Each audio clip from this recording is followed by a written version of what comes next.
আসসালামু আলাইকুম বন্ধুরা, আমি তো চলে আসলাম আপনাদের প্রিয় বোন প্রিয় আপু পাখি আপু। তো পাখি আপু আজকে কী করে নিচ্ছে দেখেন। আজকে তো নাস্তা বানাতেই পারিনি। দেখেন চুলার জালটা কি কম, একেবারে কম, ডিম ডিম জাল আমার।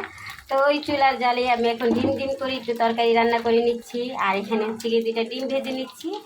আর মেয়েদেরকে 2টা ডিম একই সাথে দিয়ে দিলাম, আসলে গ্যাসও নেই আর একসাথে হয়ে যাবে, তার জন্য 2টা ডিম একসাথে দিয়ে নিলাম। আর মেয়েদেরকে বাহিরে থেকে পরোটা এনে দেবো, আর বাসা হচ্ছে গিয়ে ডিমটা ভেজে নিচ্ছি।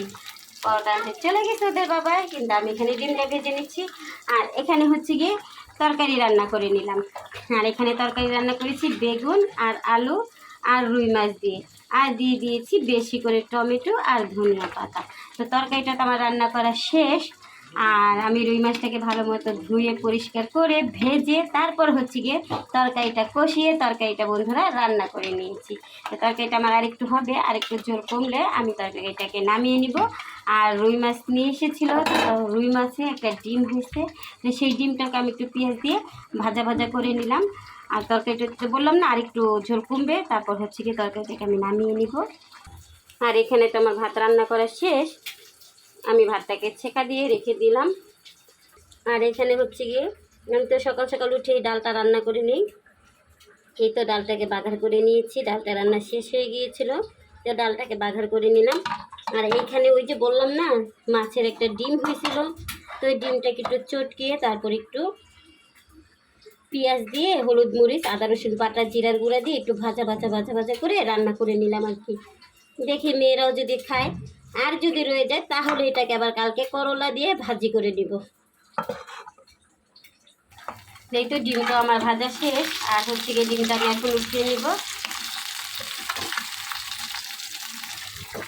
আর হচ্ছে গিয়ে এখানে আমার তরকারিটাও রান্না করা শেষ। তরকারিটা আমি এতটুকুই ঝোল রাখবো, কারণ হচ্ছে গিয়ে তরকারি আবার বিকালবেলা গরম করতে হয়, তখন আবার দেখা যায় যে ঝোল কমে যায়, তো তার জন্য একটু ঝোল রেখে দিলে তখন গরম করলে আর সমস্যা হয় না। তো এতটুকু ঝোল রেখেই আমি তরকারিটাকে নামিয়ে নিব। এই তো ডিমগুলো আমার ভাজা শেষ, এখন ডিমগুলোকে আমি একটু উঠিয়ে নিচ্ছি।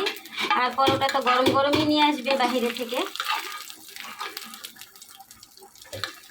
পরোটা দিয়ে খেয়ে নেবে, আর তো সাথে চা নিয়েই আসবে। আর এখানে হচ্ছে গিয়ে ওই তো বললাম না সকাল সকাল উঠে আমি ঘরের কাজকর্মটা শেষ করে ফেলি, কারণ হচ্ছে গিয়ে সকালে উঠে থাল বাসন ধুয়ে তারপরে ওই ভাত ডালটা করে আমি রান্না করে নিই। আর এখানে ওই যে মেয়েটাকে মাছ খাওয়াতে বলেছে, তাদের ওর তো আর রান্না করা মাছ খেতে চায় না তেমন, ভাজা মাছ হলে একটু একটু খায়, তো তার জন্য 3 টুকরা মাছ ভেজে রেখে দিলাম। দেখি ওকে খাওয়াই, কারণ ওর তো শরীরটা একটু অসুস্থ, ওকে মাছ খাওয়াইতে বলছে, ও তো মাছ খেতেই চায় না, আর ও মাছ খাইতেও না, কিন্তু এখন অসুস্থ হতে ওই যে একটু জোর জোর করে আমি খাইয়ে দেই, ও আবার এখন খায়। তো আল্লাহ হাফেজ বন্ধুরা, দেখা হবে আমার পরবর্তী ভিডিওতে।